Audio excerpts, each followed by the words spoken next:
शाम के 6 बजने में 15 मिनट बाकी हैं और हम लेकर आ गए हैं आपके साथ भैया जी कहिन। मैं हूं आपके साथ प्रीति रघुनंदन। भैया जी कहिन में आज का विषय और आज का माहौल, इसकी वजह दोनों ही आपको बता देते हैं। माहौल न्यूज रूम इसलिए है क्योंकि बाहर जोरदार बारिश, और आप समझ सकते हैं कि बारिश में शो करना कितना मुमकिन है, हो सकता है बाहर। इसीलिए आज हमें न्यूज रूम को ठिकाना बनाना पड़ा है अपने कार्यक्रम को आगे बढ़ाने के लिए। और साथ ही आज का जो विषय है वो है मॉब लिंचिंग, यानी कि भीड़ की गुंडागर्दी। भीड़ की गुंडागर्दी इसलिए कहना पड़ रहा है कि जो जिसके मन में आ रहा है उसको ऐसा महसूस होता है कि ये अपराधी है और इसे मार डाला जाए। पहले ही तमाम कानून, तमाम अदालत जाने से पहले, पुलिसिया कार्रवाई होने से पहले ये मान लिया जाता है कि वो अपराधी है और उसे मौत के घाट उतार दिया जाता है। ऐसा क्यों हो रहा है? और इसी को लेकर नियम 193 के तहत आज नेता प्रतिपक्ष मल्लिका अर्जुन खड़गे ने अपने विचार रखे लोकसभा के पटल पर, और उन्होंने सीधे सीधे बीजेपी और प्रधानमंत्री पर निशाना साधा और उन्होंने सवाल किए कि आखिर जो 70 साल में नहीं हुआ वो आज क्यों हो रहा है। और उन्होंने सवाल किए कि आखिर जो 70 साल में नहीं हुआ वो आज क्यों हो रहा है। उन्होंने तमाम तरह की बातें भी कही। उन्होंने कहा कि आखिर प्रधानमंत्री तमाम बातें करते हैं मन की बात में, मॉब लिंचिंग को लेकर क्यों अपने विचार नहीं व्यक्त करते हैं। और इसीलिए हम शुरुआत करेंगे कार्यक्रम की। हमारे साथ इस वक्त जुड़े हुए हैं विजय शंकर तिवारी जी, प्रवक्ता हैं वीएचपी से, साथ ही साथ अनिला जी हैं हमारे साथ, प्रवक्ता यूपी बीजेपी के, और थोड़ी देर में समाजवादी पार्टी से और अल्पसंख्यक तबकों से जुड़े हुए जो लोग हैं, नुमाइंदगी करते हैं, वो भी जुड़ेंगे, उनसे भी आपका तारुफ करवाएंगे। लेकिन शुरुआत करेंगे विजय शंकर तिवारी जी से। विजय शंकर जी, खड़गे साहब ने कहा सीधे तौर पर कि हिंदुस्तान लिंचिस्तान नहीं बनने देंगे। ऐसे शब्द उन्हें कहने क्यों पड़ रहे हैं? सारा देश खड़गे साहब को जानता है, वर्षों से वो कांग्रेस में है और कांग्रेस के सदन में कांग्रेस की तरफ से वो बात करते हैं। आज जो जिस चीज़ से बचना चाह रहे थे, आप देख रहे होंगे जब वो संसद में बोल रहे थे, केरल में जो लिंचिस्तान बन गया, जो केरल लिंचिस्तान बन गया, केरल में जो घटनाएं घट रही हैं, हिंदू मारे जा रहे हैं, संघ के कार्यकर्ता मारे जा रहे हैं, उस पर चर्चा ना हो, उससे बचने के लिए उन्होंने एक रास्ता अपनाया।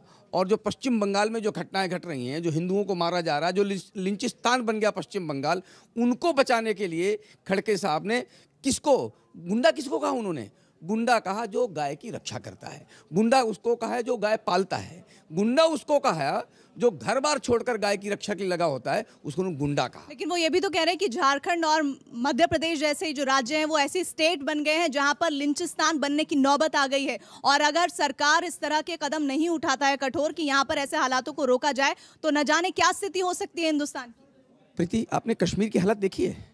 ये जो कश्मीर की हालत, तो कश्मीर के लिए भी जिक्र कर रहे हैं। मैं बता रहा हूँ, कश्मीर की जिक्र कर रहे हैं, लेकिन जो कश्मीर खड़ा दिखाई पड़ रहा है वो देन किसकी है? आज पहली बार हुआ है क्या? 1947 से लेकर आज तक जहां कश्मीर खड़ा हो गया है, वो देन किसकी है? वो खड़गे साहब की पार्टी की देन है। और वहां जो लिंचिस्तान बन गया है, जो लिंचिंग हुई है, उसकी चर्चा कराए ना।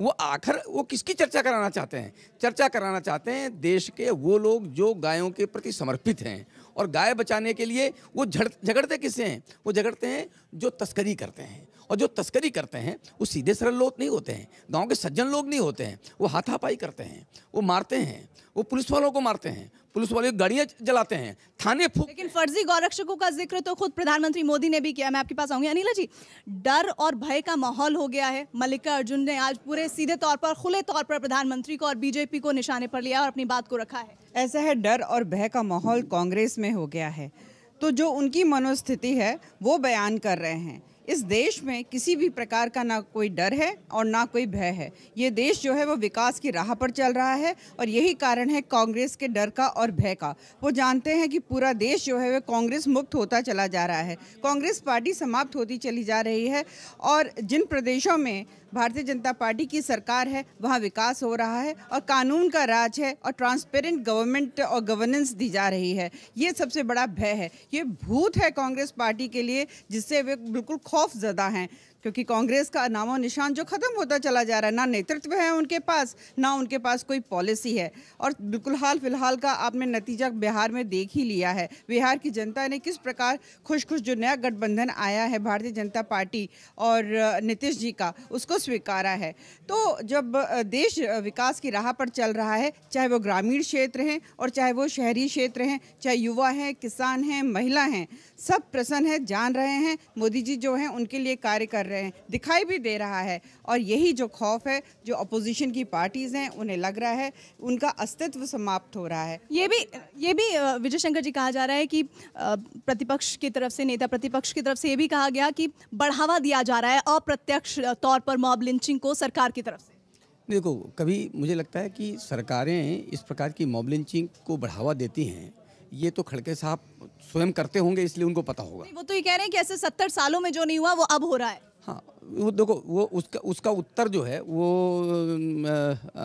मैडम दे रही हैं आपको। बीजेपी की जो प्रवक्ता हैं वो सारा बीजेपी का पक्ष जो रखना है वो रख रही हैं, लेकिन परिस्थिति देश की क्या है उसको अगर ये नज़रअंदाज कर देंगे तो क्या होगा। अभी इन्होंने विश्व हिंदू परिषद बजरंग दल को घेरा है। मैं अभी आपके इसमें देखो, ये मोटा मोटा लिखा दिखाई पड़ रहा है वीएचपी और बजरंग दल। तो उन्होंने कहा है कि बजरंग दल और बीजेपी से जुड़े हुए जो संगठन हैं वो इस तरह मॉब लिंचिंग को बढ़ावा दे रहे हैं। दरअसल खड़गे साहब को एक बहुत बड़ा भय हो गया है। उनको भय इस बात का हो गया कि पूरा का पूरा एंटायर हिंदू समाज विश्व हिंदू परिषद और संघ और बजरंग दल के साथ खड़ा है, तो हमारी जगह कहाँ बचेगी। तो अल्टीमेटली इनका ये करतूत, ये बदनाम करना हिंदू समाज को, यह नई बात नहीं है, ये पुरानी बात है।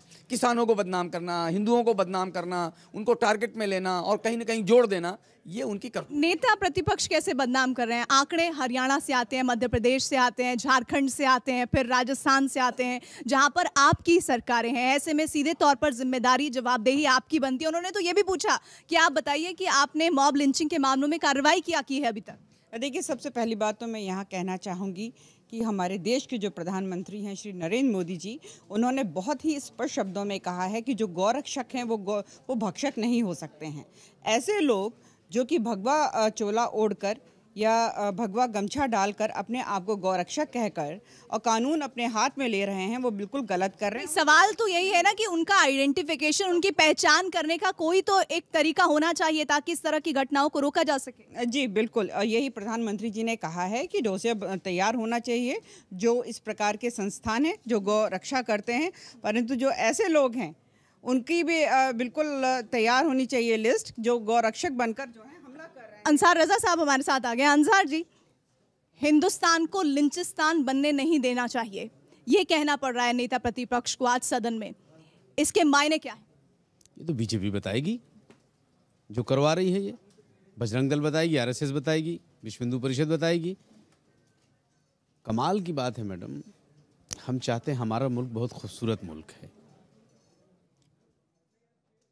इन लोगों को, जो लोग भीड़ इकट्ठी करके किसी भी गाय जैसा इतना अच्छा पशु, मतलब जिसको हमारे हिंदू भाई अपनी माँ मानते हैं, आज उसको खरीदना मुश्किल हो गया है, उसकी परवरिश करना मुश्किल हो गई है। डर लगता है खरीदने में कि खरीद करके अगर परवरिश के लिए ले जाएंगे कौन गोली मार देगा, कहाँ से भीड़ आएगी मार के चली जाएगी, कोई पता नहीं है।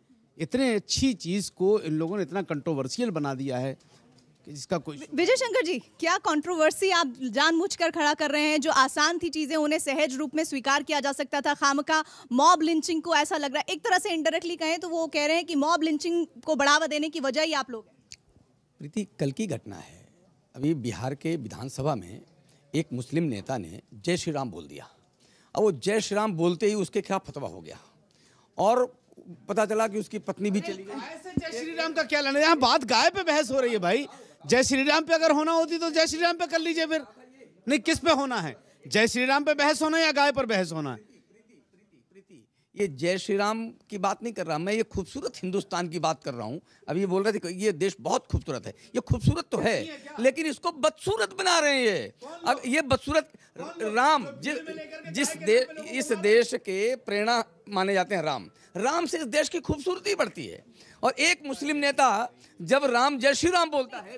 अंसार साहब, सवाल तो बनता है कि अगर कोई नेता, कोई अल्पसंख्यक नेता अगर जय श्री राम कहता है तो ऐसा क्यों लगता है कि ये क्या हो गया, अरे ये तो ऐसा लग रहा है कि हिंदूवादी हो जाएगा, ऐसा क्यों एक भावना सी आने लगती है और फतवा जारी कर दिया। यहाँ तक कहा जाता है कि इनका निकाह तक रद्द हो जाएगा। जिस आदमी ने जय श्री राम बोला है वो पहली बार विधायक नहीं बना है। इससे पहले क्यों नहीं बोला? इससे पहले भी तो हो सकता है देर आए दुरुस्त आए। नहीं, ये तो कोई बात नहीं हुई ना। बात ये है, हो सकता है ऐसा हो सकता है। विजय शंकर जी, हो सकता है देर आए दुरुस्त आए। बिल्कुल नहीं, देर आए दुरुस्त क्या, जिसको जब समझ में आ जाए, हमेशा जिसको जब समझ आ जाए। मतलब बीजेपी की अब समझ में आई कि जय श्री राम बोलना चाहिए। मर्यादा पुरुषोत्तम जैसी अजीम शख्सियत को इतना कंट्रोवर्शियल बना दिया इन लोगों ने कि जिसका अब राम के नाम पे भी राजनीति करेंगे। एक ज़माने से तो करते चले आ रहे हैं, अब जय श्री राम के नाम पे राजनीति करेंगे। आखिर क्या सियासत करो ना सियासत की तरह, राम को क्यों बीच में लेकर के आकर के उनका मजाक उड़वा रहे हो पूरी दुनिया में कि साहब राम के नाम पे देखिए कत्ल हो रहा है। क्या भगवान जिनको आप मान रहे हो मर्यादा पुरुषोत्तम हम लोग कहते हैं, क्या उन्होंने कहा है कि तुम जबरदस्ती किसी जय श्री राम कहलवाओ?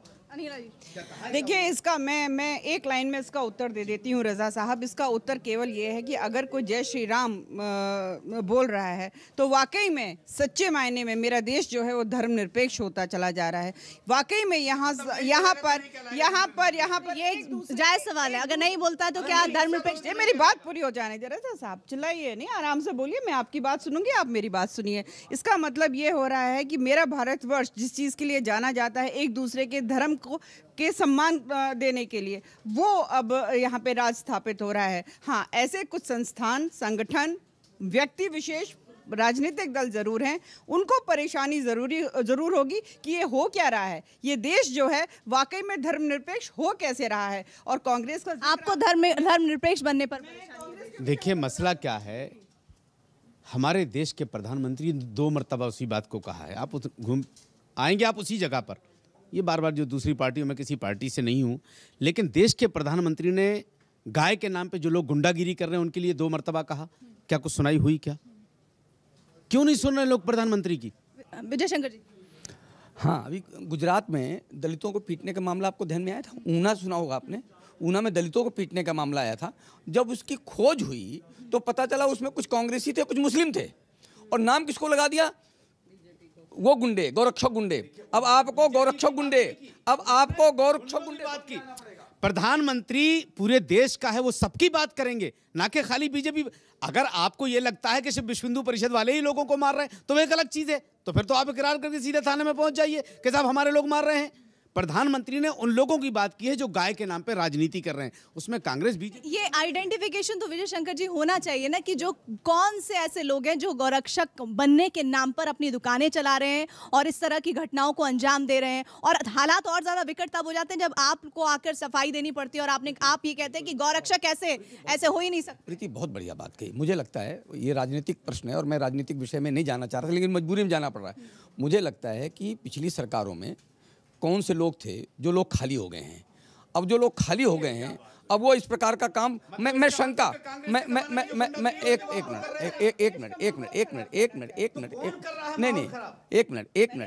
मुझे पूरी बात कर लेने दीजिए। मुझे लगता है सड़कों में मैंने बार बार एक बात कही है प्रीति, और एक बात कही है, जो गुंडे हैं, गुंडे कभी गौरक्षक नहीं हो सकते हैं। और जो गौरक्षक है, जो एक प्राणी की रक्षा कर रहा है, उसके लिए अपनी जान देने के लिए तैयार है, वो किसी आदमी की हत्या कैसे कर सकता है? कैसे उसकी जान लेगा? तो जो गौरक्षक है वो गुंडा नहीं हो सकता, और जो गुंडा है वो गौरक्षक नहीं हो सकता। तो शासन ने अपना काम करना चाहिए। अच्छा, तथाकथित जो गौरक्षक हैं, जो इस तरह की हत्याओं को, लोगों को भीड़ तंत्र के तहत, गुंडागर्दी के तहत मार दिया जाता है, उनके खिलाफ ठोस कदम ना उठना, शायद अंसार रजा साहब जैसे लोग हैं उनको बोलने का मौका। प्रीति एक मामला हरियाणा का आया था, आपको ध्यान में? ट्रेन में एक बच्चे को मारा गया था, और जब बाद में खुला, क्या बाद में चला, मीट का तो कोई मामला ही नहीं था, गाय के मांस का कोई मामला ही नहीं था, मामला सीट का था। और पहले उसको 14-15 लोगों ने मारा, और इसके बाद उसने कहा मार दूंगा। एक मिनट, लेकिन उसको गाय के गौरक्षक गुंडे के रूप में इतना प्रचारित कर दिया गया, वो गौरक्षक गुंडा का मामला ही नहीं था। जब आप खोज करेंगे, जब आप इसको डालेंगे खोज में, आप इसे भीड़ की गुंडागर्दी तो मानेंगे ना? नहीं, मैं भीड़ की गुंडागर्दी तो मानेंगे ना? सच्चाई ये है कि जुनैद की, अयूब खान की जान गई और वो भीड़ की गुंडागर्दी ने ली। एक मिनट, एक आदमी ने मारा जुनैद को, एक आदमी ने मारा, भीड़ कहाँ थी वहां पर? वहां भीड़ थी ही नहीं, एक आदमी ने मारा। अब एक आदमी को मार करके भीड़ की गुंडागर्दी करार देना, यानी कितने लोगों को बदनाम? मतलब ये तो ऐसे क्लियर कर रहे हैं जैसे ये मौजूद थे कि एक ही आदमी ने मारा। कभी कभी अफसोस होता है इसी मुल्क में, एक सलीम 50 भक्तों की जान बचाता है और एक बोगी मिलकर के एक इंसान की जान नहीं बचा सकते। वो गुनहगार था, क्या था, वो बात का मैटर है, ना हम डिसाइड करेंगे, ना ये डिसाइड करेंगे, वो कानून डिसाइड करेगा। लेकिन आखिर मारने वाले कौन थे वो लोग?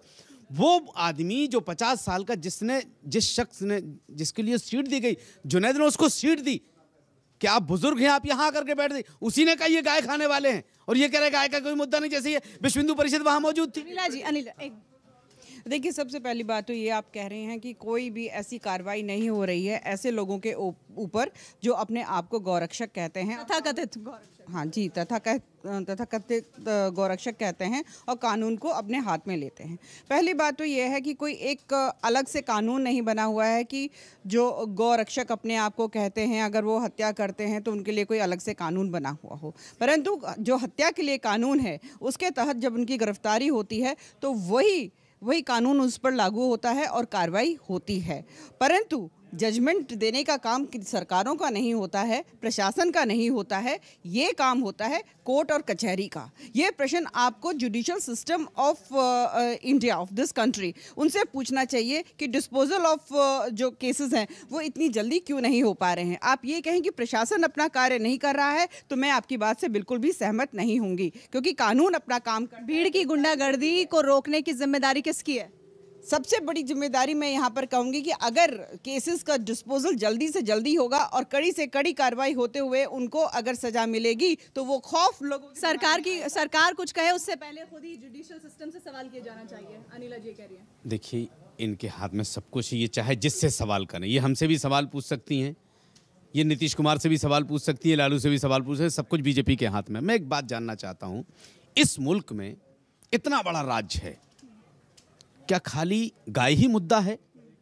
ये जो 3 साल से धर्म के नाम पर, गाय के नाम पे, मंदिर के नाम पे, जय श्री राम के नाम पे, भारत माता की जय के नाम पे जो बेवकूफ़ बनाया जा रहा है हिंदुस्तान की जनता को, जो वादे किए थे, चूंकि उस पर कुछ हुआ नहीं 3 साल तक, कुछ नहीं किया ना 3 साल तक, तो हिंदू भाइयों की भावनाओं को भड़का करके कि अब 2019 में भी आना है तो जिंदा रखा जाए इन मुद्दों को।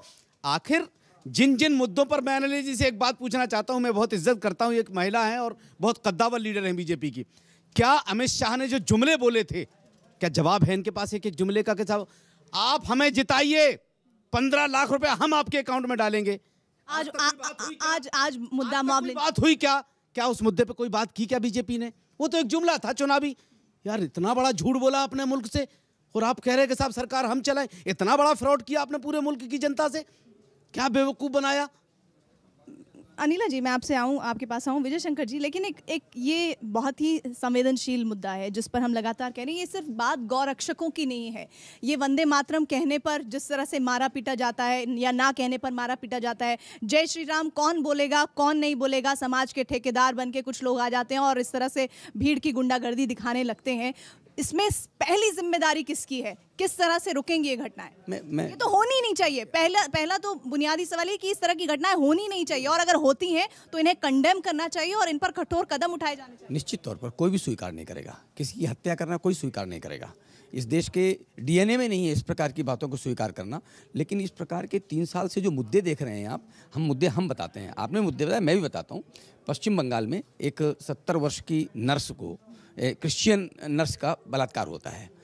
तुरंत आरोप लगाया जाता है ये संघ और विश्व हिंदू परिषद के लोग हैं, वहाँ के मंत्री के द्वारा लगाया जाता है।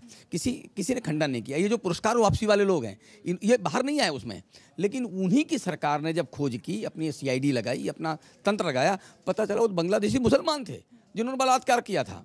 इसी प्रकार से दिल्ली की कुछ घटनाएं, चर्च में पत्थरबाजी होती है, कुछ तोड़फोड़ होती है, तुरंत पता लगा ये हिंदूवादी संगठन, ये संघ विश्व हिंदू परिषद, इनके लोगों ने ये सारा काम किया है। जब यहाँ की सिस्टम काम करता है, पता चलता नहीं वो तो क्रिश्चियन ही थे जो वहाँ पर चोरी में गए थे। तो ये जो एक प्रकार से माहौल बनाया गया है देश भर में, तो ये माहौल बना कौन रहा है प्रीति, ये एक सोचने का। अखिलेश प्रताप सिंह भी हमारे साथ जुड़ गए हैं लखनऊ से। अखिलेश प्रताप जी, विजय शंकर तिवारी जी हमारे साथ हैं। उन्होंने एक सवाल उठाया, उसी को मैं आपके पास लेकर आना चाहती हूँ। वो कह रहे हैं कि जानबूझकर ऐसा माहौल बनाया जा रहा है और लोगों को ये दिखाया जा रहा है कि इस वक्त हिंदुस्तान को लिंचिस्तान बनाने की कवायद हो रही है, जबकि ऐसा कुछ भी नहीं है। तो ये बात इनको अपने ही इन्हीं के माननीय प्रधानमंत्री जी, इन लोगों को रोज भेंट होती होगी। इतनी बड़ी बात और देश के प्रधानमंत्री को नहीं पता। वो भाषणों में जिक्र करते हैं, 2 बार कर चुके हैं, लेकिन ये बतावें तो उनसे माननीय प्रधानमंत्री से गलती हो रही है अकॉर्डिंग टू हमारे पंडित जी कि ये ऐसा कुछ नहीं है। तो माननीय मोदी जी को इन्हें तत्काल बता करके उनको समझाना चाहिए कि आप क्या बोल दे रहे हैं, ऐसा कुछ है ही नहीं है। दूसरों पे ये माहौल बनाया जा रहा है। तो और उस पर प्रधानमंत्री जी बोल दे रहे हैं। कह देना बड़ा आसान है, ऐसा नहीं, हर किसी के पास समझ है, हर कोई समझ जाता है कि कौन क्या कहना और करना चाहता है। वही है, एक चौकीदार हैं और जो गांव की कहावत है, चौकीदार चौकीदारी कर रहा है, पीछे से लोगों को बोल भी रहा है कि चोरी भी करते रहो, तो दोनों नहीं चलेगा, समझ में आ जाता है। अगर ये बात है तो इनको माननीय प्रधानमंत्री से कहना चाहिए, प्रधानमंत्री जी अपने उन शब्दों को वापस लेने, कहे नहीं भाई सब मैंने जो गलत बोला था, ऐसा कुछ हो ही नहीं रहा है, ये सिर्फ फरमाया जा रहा है, गलत सूचनाएं दी जा रही है, उसके आधार पर मैंने बोल दिया, ऐसा प्रधानमंत्री को बोल करके स्पष्ट कर देना चाहिए। उनकी पार्टी के इतने बड़े नेता हमारे तिवारी जी जब बता रहे हैं, और प्रधानमंत्री जी इतने देश के बड़े प्रधानमंत्री, इतना बड़ा उनके पास प्रशासनिक अमला है, उनको गलत सूचनाएँ चली जा रही हैं। बताइए, अगर हमारे प्रधानमंत्री जी के पास गलत सूचनाएं चली जा रही हैं तो ये तो बड़ा खतरनाक बात है। जो सूचना त्रिपाठी जी के पास है और वो प्रधानमंत्री जी के पास नहीं है, तो ये सब बड़े महत्व की चीज़ें हैं जो जानकारियां मिल रही हैं। इसको उन्हें माननीय प्रधानमंत्री जी को तत्काल बता देना चाहिए कि वो आइंदा से भविष्य में ये न कहें कि ये गौ भक्त नहीं है, ये गुंडे हैं, बदमाश हैं, या जो कुछ है वो गलतफहमी की जा रही है, ऐसा अखिलेश जी, जो आप ये बात उठा रहे हैं विजय शंकर जी और अनिला जी से इस सवाल का जवाब जरूर लेंगे कि ऐसा लग रहा है कि ये कहा जा रहा है कि चोर को कहा जा रहा है कि तुम चोरी करो, और साहूकार को किया जा रहा है, ये कहा जा रहा है कि वो अपने सामान की रखवाली करे।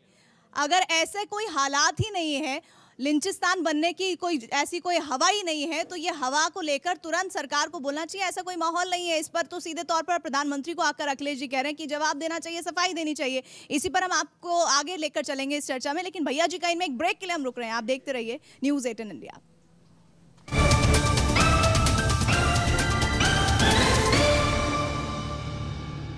देख रहे हैं भैया जी का हिंद। भैया जी का हिंद में आज का विषय हमारा है मॉब की लिंचिंग से जुड़ा हुआ, क्योंकि आज संसद में इसी मुद्दे पर घमासान मचा है। नेता प्रतिपक्ष मल्लिकार्जुन खड़गे ने जबरदस्त अपनी बात को रखा है और सरकार साथ ही प्रधानमंत्री पर निशाना साधा है। हालांकि तमाम बीजेपी और उससे जुड़े हुए संगठन ये कह रहे हैं कि ये प्रधानमंत्री पर निशाना बनाने की साजिश है। इस तरह के लिंचिस्तान जैसी कोई हालात ही नहीं है। हम विजय शंकर तिवारी जी के पास जाएंगे, क्योंकि ब्रेक से पहले अखिलेश जी ने कुछ सवाल पूछे थे। उन्होंने कहा था कि अगर ऐसा है नहीं तो तुरंत आपको सामने आकर सफाई देना चाहिए। उस बात पर मैं आपकी आऊंगी, लेकिन उससे पहले किरण रिजिजू ने आज सदन में क्या कहा है इस जवाब में, वो भी सुन लीजिए। We have issued clear advisory to all the states and union territories of the country that mob lynching or anything related to that will not be acceptable. So strong action must be taken. Now, Madam, I cannot imagine a situation where the Prime Minister directs a situation, what they are saying, that Prime Minister or the Union government should take over the state administration just because there is one incident. हमारे साथ Faheem bag साहब भी जुड़ गए हैं, इस्लाम के जानकार हैं, उनके पास मैं जाऊंगी, लेकिन उससे पहले किरण रिजिजू ने कहा कि प्रधानमंत्री को खामखा उनके तहत साजिश की जा रही है ताकि उनकी इमेज, उनकी सरकार की इमेज खराब हो, और इस तरह लिंचिस्तान बनने देने के खतरे को बार बार चेताया जा रहा है। नहीं, देखो, जो वो कह रहे हैं, गृह मंत्री को यही बयान देना चाहिए। और वो जो क्या ये साजिश है? एक मिनट, ये जिस प्रकार से हो रहा है, जिस प्रकार से गौरक्षकों को बदनाम किया जा रहा है, तो ये आपको साजिश नहीं लग रही? और एक जो लिंचिस्तान बार बार बोल रहे हैं, मैं इसको लिंचिस्तान नहीं बोल रहा हूँ, मैं कह रहा हूँ कुछ चीज़ें लॉन्च हुई हैं। लॉन्च क्या हुई हैं? देश में सूर्य नमस्कार, कुछ एलीट लोगों का एक कार्यक्रम था, वो आम पब्लिक में जाकर के लोग उसका स्वास्थ्य लाभ ले रहे हैं, आप मान रहे हैं ना मान रहे हैं? अगर ये सूर्य नमस्कार जैसा योग देश में नहीं होता तो पता नहीं कितने लोग बीमार रहते, स्वस्थ हो गए। ये लॉन्च हुआ। वंदे मातरम हमारे सैनिकों का और कुछ लोगों का वंदे मातरम कहने के लिए एक वो था, लेकिन आम समाज वंदे मातरम बोलने लगा है, तो ये वंदे मातरम मुझे लगता है लॉन्च हुआ है। तो मुझे ये लिंचिस्तान लिंच नहीं साहब, वाकई में ऐसा लग रहा है कि नए चीज़ों की शुरुआत हो रही है, इसलिए तकलीफ हो रही है, और कहा जा रहा है कि इस तरह से लिंचिस्तान बनता जा रहा है हिंदुस्तान। असल में 70 साल पहले ये देश हिंदुस्तान नहीं था, इस देश का नाम कुछ और था। भाजपा ने आकर, RSS, VHP ने आकर इस देश को हिंदुस्तान बनाया। ये कहने का मकसद है तिवारी साहब, बड़ा मजाक किया और बड़ी हंसी आ रही है मुझे जिस प्रकार से इन्होंने जिन मुद्दों को रखा, सूर्य नमस्कार रखा या जिसको भी, क्या इन्होंने इतनी ईमानदारी के साथ उन फर्जी गौरक्षक, उन आतंकियों के बारे में कुछ बात कही? और इतने कहने में इनको शर्म क्यों है? क्या इस देश में पिछले 3 वर्षों में 35 से ज्यादा लोगों को गाय के नाम पर कत्ल किया गया है? क्या ये कड़वी सच्चाई नहीं है? क्या ये आंखें इनकी नहीं देख रही हैं? और इस इतने बड़े सच को ये मानने को क्यों तैयार नहीं अनिला है? जी। क्यों? देखिए ऐसा है प्रीति जी, अभी आप लिंचिस्तान, आप थोड़ा सा ऐसे आ जाओ, मेरे को बोलने में परेशानी हो रही है। लिंचिस्तान की आप बात कर रही हैं, तो यहाँ पे जो लिंचिंग हुई है वो भ्रष्टाचार की हुई है। यहाँ पर जो लिंचिंग हुई है वो गरीबी पर हुई है। यहाँ पर जो लिंचिंग हुई है, जो महिलाओं का हक मारा जाता था पहले की सरकारों द्वारा, उस पर हुई है। पर हाँ, ऐसे कुछ लोग हैं, ऐसे दल हैं, संगठन हैं, व्यक्ति हैं जिनको फहीम साहब, वो डेटा तो हमें आप बता दीजिए। अरे 3 साल में, सुनिए, एक बड़ी ईमानदारी के साथ, एक बहुत ईमानदारी के साथ, अनिला जी, नहीं, मैं आपसे एक सवाल करना चाहता हूँ। देखिए, बहुत ईमानदारी के साथ, क्या देश में पिछले 3 वर्षों में 35 से ज्यादा लोग गाय के नाम पर कत्ल हुए हैं या नहीं? रखिए, जो ऐसे ही लोग जो सब्र नहीं रख पा रहे हैं भारतीय जनता पार्टी की परफॉर्मेंस को देखकर मेरी बात को काटते हैं।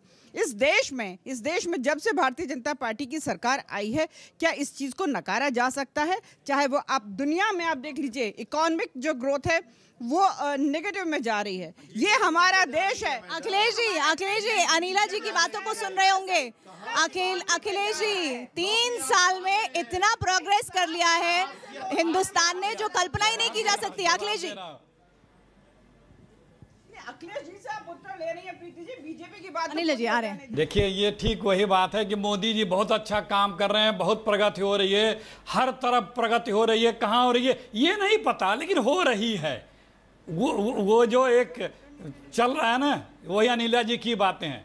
भ्रष्टाचार में पाकिस्तान के प्रधानमंत्री की कुर्सी चली गई, उसी भ्रष्टाचार में यहाँ के प्रधानमंत्री में लिप्त लोग यहाँ के प्रधानमंत्री जी के ब्रांड एम्बेसडर हैं। आपकी जब सरकार थी इस देश को बर्बाद कर दिया, गिलानी और गिलानी के गुर्गे जैसे लोगों को बिठाकर कश्मीर जो है बर्बाद कर दिया है ना। और आज हो गया, और आज आप बात कर रहे हैं अपने देश को आगे बढ़ाने के लिए। अरे फहीम साहब, रजा साहब, शांत रहिए।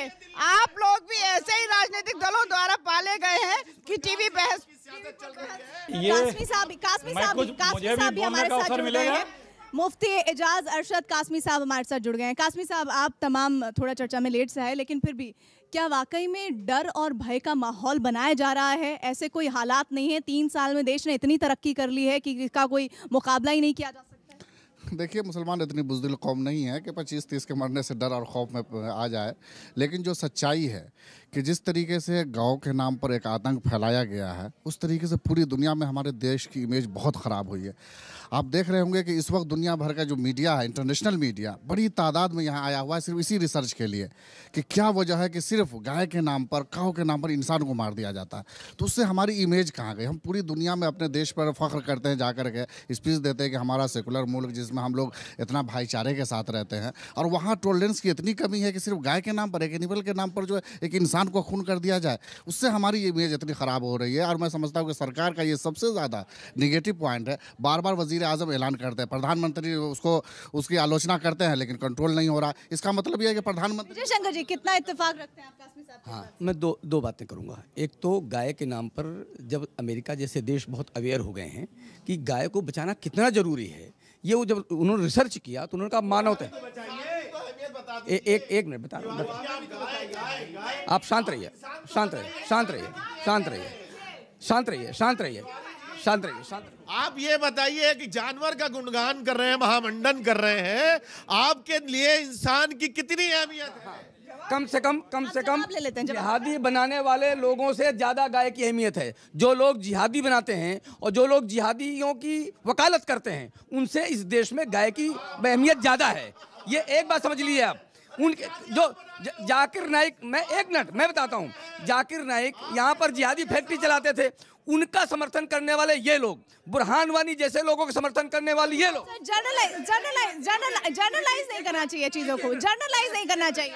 ऐसे नहीं, मैं ये लोग बोल रहा हूँ, ऐसे लोगों से ज्यादा अहमियत इस देश में गाय की है, इसलिए गाय बचनी चाहिए, ऐसे लोग नहीं बचने चाहिए। ये देखिए, ये इसको गुंडागिरी कहते हैं कि गाय बचनी चाहिए, इंसान नहीं बचना चाहिए, इसको गुंडागिरी कहते हैं। अब अभी आपने इन्होंने जो बात कही है कि कुछ लॉन्चिंग की इन्होंने बात कही, इसमें कोई शक नहीं है। जीएसटी लॉन्चिंग हुई है हमारे यहाँ, 2000 का नोट लॉन्चिंग हुआ है, जो तबाही हिंदुस्तान में हुई उसकी लॉन्चिंग हुई है।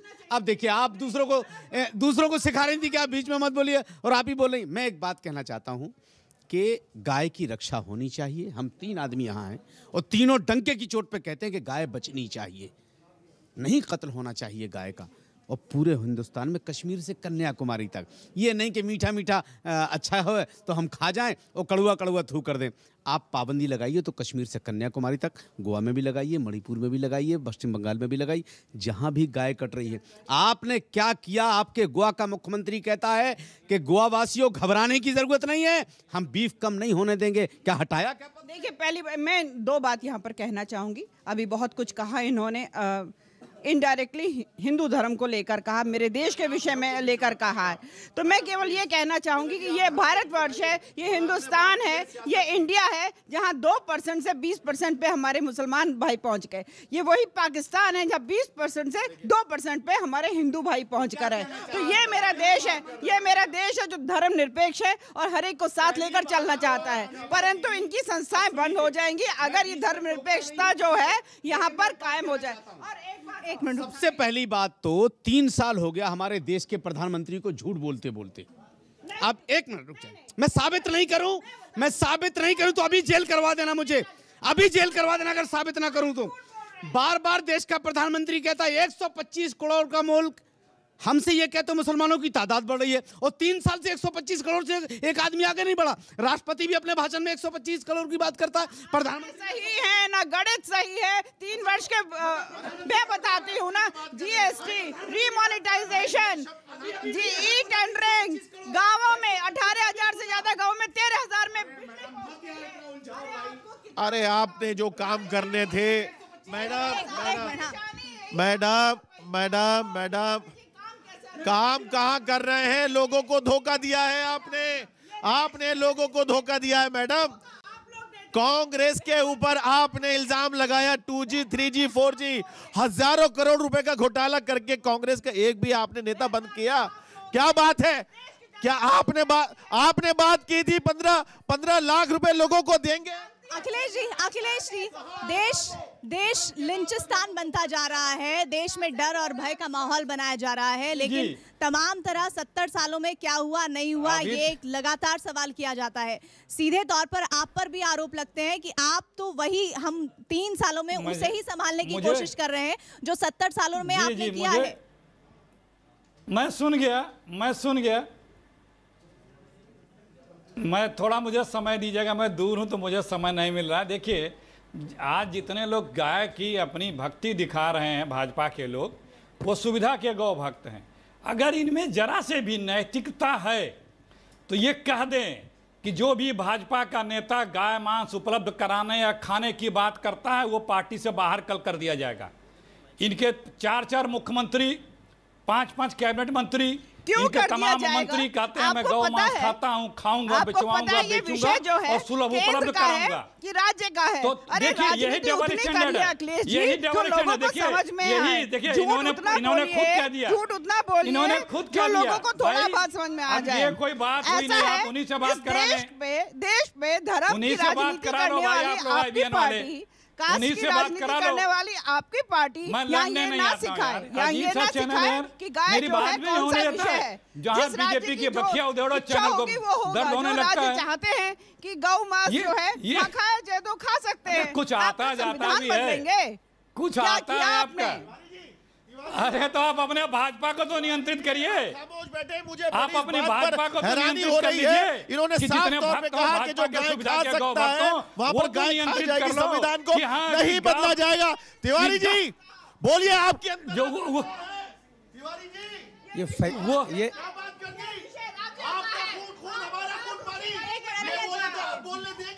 ये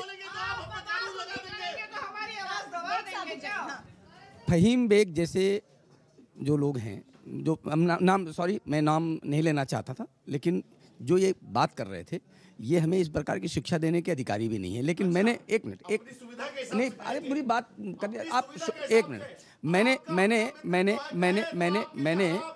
बार 1 मिनट, मैंने बार बार एक बात कही है कि जो भी ये तय करता है, गाय की हत्या की बात करता है, गाय के मांस खाने की बात करता है, वो चाहे किसी भी पार्टी का नेता हो, हमने उसकी भर्त्सना की है। खिलाफ धरने पे बैठी है, बीजेपी के खिलाफ धरने पे बैठी है। गोवा के मुख्यमंत्री ने कहा, मणिपुर के मुख्यमंत्री ने कहा, आप कीजिए ना, बीजेपी के खिलाफ बैठा विश्व हिंदू परिषद। ये नाटक मत करो। ऐसा है कि शायद इन लोगों को संविधान की कोई जानकारी नहीं है, इन्हें पता ही नहीं है कि हमारा क्या विषय है और क्या नहीं है। मेरे कान पे चिल्लाने की जरूरत नहीं है, आपकी आवाज माइक में जाएगी और चैनल में जाएगी और लोगों के पास जाएगी। यहाँ जो संविधान कहता है हमें उसका अनुपालन करना है। अगर गोवा में या नॉर्थ ईस्ट में जहाँ पर वहाँ के राज्य जो चाहते हैं वो होगा। ये कैसे ये तय कर सकते हैं कि केंद्र जो है वो तय करेगा। अनिला जी ने जो कहा इस पर मैं चाहूंगी आप रिएक्ट करें। विश्व हिंदू परिषद का राष्ट्रीय प्रवक्ता विजय शंकर तिवारी ने बार बार घोषणा की है कि केंद्रीय कानून बना करके देश में जितने भी प्रांत हैं वहां पर गौवध बंदी हो और कड़ाई से हो, और जो भी उसका उल्लंघन करे उसको एक मिनट, अगर सरकार नहीं बनाती है तो क्या करेंगे? अगर 3 साल में सरकार नहीं बनाती है कानून तो विश्व हिंदू परिषद क्या करेगी 2 साल में, बताइए। देखो 1947 से लेकर के अभी शोर मचा करके बना लो, जाकर के फिर शोर मचा कर बना लो। 1947 से लेकर अभी तक 1956 में 66 में, आपको ध्यान में 7 नवंबर को हमारे अखिलेश जी हैं यहाँ पर, पूज्य संतों ने, अखिलेश जी आ रहे हैं आपके पास, पूज्य संतों ने भी इस प्रकार के एक आंदोलन किया था, गौ भक्तों के लिए, गाय के लिए किया था, गाय की रक्षा के लिए किया था। इस प्रकार के आंदोलन देश में चलते रहे हैं और हम जब तक ये गौवधबंदी नहीं होगा केंद्र से तब तक इस प्रकार के। अखिलेश जी मैं एक सेकेंड सुनिए, मैंने सुन रहा हूं, देखिए ये लोग किसी के भक्त नहीं है, ना राम के हैं, ना गंगा के हैं, ना गौ के हैं। मैं आपको उदाहरण दे रहा हूं। पिंक रिवॉल्यूशन की बात की थी मोदी जी ने, इनके आने पे कई गुना बढ़ गया मांस का निर्यात हिंदुस्तान में। मांस व्यापारियों को सब्सिडी दी और उनसे खूब जबरदस्त चंदा लिया। माननीय मोदी जी जब मुख्यमंत्री बने गुजरात में, 10 सालों में गुजरात से मांस 250 गुना ज्यादा, बीफ प्रोडक्शन 250 गुना ज्यादा सिर्फ गुजरात में इनके मुख्यमंत्री रहते हो गया। ये खुद बोल रही है कि संविधान में वहाँ प्रदत्त है, तो जहाँ पे ये खुद अभी इन्होंने बोला कि हम गौ मांस को रोकेंगे नहीं, ये दोहरा चरित्र है बीजेपी का। अगर बीफ की डेफिनेशन आपको नहीं पता है तो जाके जरा सा सभ्यता है, यहाँ गौ जरा सी सभ्यता है। हत्या के विषय में चर्चा हो रही है। महिला के नाम पे भाई आप कलंक हैं, लड़ती हैं, बीच में बोलती है, लिंचिंग तो यही कर रही है। समय आपके ये लिंचिंग तो यहीं हो रही है। मुझे रुकना होगा। बीएचपी और बजरंग दल को भी इस बहाने मल्लिकार्जुन खड़गे ने निशाने पर लिया है और सीधे तौर पर यह आरोप लगाया है कि प्रधानमंत्री और बीजेपी और साथ ही हिंदूवादी संगठनों की वजह से भीड़ की गुंडागर्दी की घटनाओं में इजाफा हुआ। एक ब्रेक के लिए हम रुक रहे हैं, आप देखते रहिए भैया जी का हिंद।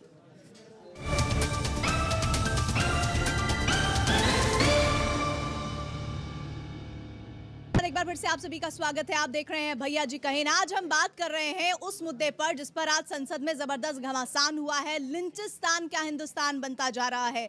वजह इसकी सीधे तौर पर यह कि बीते 3 सालों में इतनी घटनाएं सामने आ चुकी हैं कि ऐसा सोचने पर मजबूर होना पड़ रहा है कि आखिर कैसे भीड़ की गुंडागर्दी लगातार लोग एक तरीका अपना ले रहे हैं लोगों को मौत के घाट उतारने के लिए। ऐसे में विपक्ष लगातार यह आरोप लगा रहा है कि ये घटनाएं बीजेपी के शासन में ज्यादा हुई हैं और इसके तौर पर जिम्मेदारी भी बीजेपी को ही लेनी चाहिए। ऐसे में बीजेपी ये कह रही है कि ये एक सीधे तौर पर राजनीतिक साजिश है, कोई मुद्दा नहीं है विपक्ष के पास, हम विकास की रफ्तार से आगे बढ़ रहे हैं और इसी वजह से इस तरह के अनर्गल बयानबाजी हो रही है। लेकिन बहरहाल आज का मुद्दा ये है कि हिंदुस्तान क्या लिंचिस्तान बनता जा रहा है। हमारे साथ अनुराग भदौरिया अभी थोड़ी देर में जुड़ेंगे, लेकिन उससे पहले जिस तरह से लगातार विजय शंकर जी ब्रेक से पहले हम बातचीत कर रहे थे, किरण रिजिजू ने भी कहा कि ये एक राजनीतिक साजिश है जिसके तहत इस पूरी प्रक्रिया को आगे बढ़ाया जा रहा है। लेकिन क्या ये बात सही नहीं है कि जो 70 सालों में नहीं हुआ वो इन 3 सालों में उजागर हुआ है? इस बात को क्या नहीं मान लेना चाहिए आपको ईमानदारी के साथ? देखो, एक बात तो ध्यान में आपको आ रही होगी कि गौ तस्करी कम हुई है और गौ तस्कर भी कम हुए हैं। और इस चूँकि गौरक्षक जो हैं देश के वो जागरूक हुए हैं, क्योंकि गौरक्षक मार डाल रहे हैं, गौरक्षक जागरूक हुए हैं, इसलिए गौ तस्कर कम हुए हैं। नहीं तो अभी तक आप एक बात समझिए कि 1947 के बाद जागरूक नहीं, उग्र हुए हैं और उनको पूरा बढ़ावा दिया है भाजपा ने, विश्व हिंदू परिषद ने, शिवसेना ने, बजरंग दल ने और जितने भी इनके संगठन हैं पूरे तौर पे खुली। अखिलेश जी, विजय शंकर जी कह रहे हैं कि इतना तो तय है कि इन 3 सालों में गौ तस्करी पर रोक लगी है और इसी की बौखलाहट विरोधियों में है जो निशाना बनाया जा रहा है। मैंने सुना देखिए, थोड़ा समय हमें दे दिया करें। देखिए, ये हिंदुस्तान में कानून है, उस कानून से ऊपर गौ रक्षक क्या होते हैं भाई? पहले तो इनको मार के बंद कर देना चाहिए। कानून रक्षक है, आप अपना गौ रक्षक बता रहे हैं, यही गैर कानूनी वक्तव्य दे रहे हैं। दूसरी बात कि आज तक जितने भी रोजाना आप समाचार सुन रहे हैं, सुनिए प्लीज, बीच में मत बोलिए, जितने भी सुन रहे हैं समाचार, भाजपा शासित राज्यों के गौशालाओं में गाय हजारों की तादाद में भूखे मर जा रही हैं। तीसरी बात कि ये सब आरएसएस तो आप लोग क्या कर रहे हैं? आप भी तो कहते हैं कि हम गाय के भक्त हैं, जिससे वोटों का पोलराइजेशन करो। अखिलेश जी, अपना ध्यान बताओ, वो सत्ता के सहयोग से आप लोग कर पाते हैं। हाँ, जिस दिन सत्ता जाएगी उस दिन आप लोग उसी मेढक के तरह से जो गर्मियों में जमीन में चला जाता है, बरसात में आता है, आप लोग भी गायब हो जाएंगे। अखिलेश जी, 1966 में कांग्रेस की सरकार थी, तब भी गौ भक्त जंतर मंतर में जाकर के, नई दिल्ली में जाकर के अपनी जान गंवाई थी और ये लगातार कर रहे हैं। सुनिए, हाँ, सुनिए, ये आपने जो ये कहा कि छुप जाएंगे, तो 1925 से लेकर के आज तक हम कभी छुपे नहीं है अखिलेश भाई साहब, कभी नहीं छुपे। हम लगातार काम करते आ रहे हैं। आज हम देश में लगभग 1900 गौशालाएं चला रहे हैं। आप बार बार कहते हैं, एक एक करके बोलिए। जी, आप बोलिए। कोई किसी को गाय से प्यार नहीं है। कोई गाय का जो आवारा सड़क पे घूम रही है उनको बीजेपी वाला कोई देखभाल नहीं करता है। जितने भी गौवध पे कानून बने वो सिर्फ कांग्रेस की 24 हुकूमतों ने 24 प्रदेशों में बनाया है, किसी बीजेपी वाले ने नहीं बनाया। ये लोग सिर्फ इससे वोट मिले, अपने विफलताओं से ध्यान हटे। लगातार राजनीतिक साजिश के तहत लिंचिस्तान बनने की एक परिकल्पना पेश कर दी गई है। डर और भय का माहौल तो नहीं है, लेकिन बनाने की कोशिश हो रही है। लोहिया कहते थे कि नीति पर शंका नहीं करनी चाहिए, नीति पर शंका करनी चाहिए, नियत पर शंका नहीं करनी चाहिए। लेकिन ऐसे में समझने वाली बात यह है कि क्या वाकई डर और भय का माहौल है या नहीं है? आपको अगर कोई शक है तो आप जाके रास्ते पे देख लीजिए, जिस तरह से इन्होंने एक माहौल बनाया है, जिस तरह से वो भगवाधारी टाइप के वो जो गमछा डाल के जो गुंडागर्दी करते हैं, जो आप देखो पुलिस को अभी औरैया में कल देखिए पुलिस उनके पैरों पे गिरी हुई है, थानेदार उनसे माफ़ी मांग रहा है कि मुझे छोड़ दो, मुझे जाने दो। इस तरह से अगर उनका राज चलेगा कि जहाँ पे थानेदार उनके कदमों पे गिर जाए बीजेपी के कार्यकर्ताओं के, तो आप अंदाजा लगा सकते हैं कि माहौल किस बात का होगा। जहाँ पुलिस पैरों पे पड़ी हुई है, आम आदमी का क्या होगा? अखिलेश जी, इस बात को स्वीकार करने को बीजेपी या फिर बीजेपी से जुड़े हुए संगठन को क्यों दिक्कत आ रही है कि इस तरह की घटनाओं में इजाफा हुआ है और उनकी नाकामी भी दिख रही है? विपक्ष ये बार बार कह रहा है, लेकिन आखिर ऐसी कौन सी वजह है जो वो तस्वीर दिख नहीं रही है? चाहे गौ रक्षक के नाम पर भीड़ चाल हो, गुंडागर्दी की हरकतें हो, या फिर वंदे मातरम बोलने को लेकर हो, या फिर जय श्री राम के नारे लगने को लेकर हो।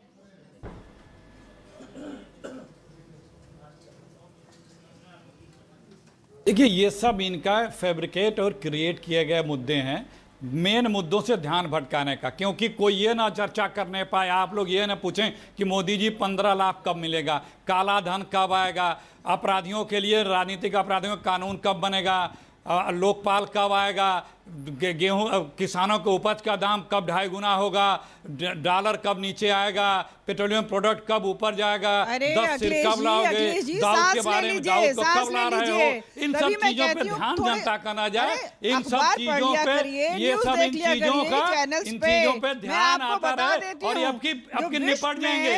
19 में बुरे हाल होंगे इनके, दूरबीन लगा के नहीं मिलेंगे। इसके अलावा राजनीतिक आतंकवाद फैला रखा इन्होंने, जहाँ जनादेश नहीं है वहाँ पे धनादेश। चाहे वो उत्तर प्रदेश हो चाहे वो देश हो, इतना अच्छा काम कर रही है कि इनकी पार्टी। देखिए, मुझे लगता है कि इस वक्त बीजेपी ने जो अपना गेम बनाया रहा है पूरे मुल्क में, वो किसी अच्छे शायर का एक शेर है, अपील भी तुम, दलील भी तुम, गवाह भी तुम, वकील भी तुम। जिसे भी चाहे हराम कह दो, जिसे भी चाहे हलाल कर दो, तुम्हें हुकूमत ने हक दिया है हरी ज़मीनों को लाल कर दो। ये पोजीशन इस क्या वक्त ये सच्चाई है? नहीं, ऐसा है कि शेर व शायरी तो भारतीय जनता पार्टी करती नहीं है। हम कर्मठ लोग हैं, काम में विश्वास करते हैं। और ऐसा है कि ये मैं नहीं, प्रीति जी मेरी बात पूरी होने दीजिए। अगर ऐसा है, इस देश की जनता अगर भाजपा पे विश्वास नहीं कर रही होती तो हम प्रदेश के बाद का विकास कहेंगे तो मगर करेंगे नहीं। मुंह में राम बगल में छुरी, आपकी अपनी ही राज्यों की सरकारों में गाय को खाने दिया जाएगा और उसी गाय के नाम पर लोगों को अभी तक ये कह रहे थे कि भुक्कल नवाब साहब की इतनी जमीनें हैं जिसको इनके बुलडोजर लेकिन इनकी बिल्डिंगें गिरा दी जाएंगी।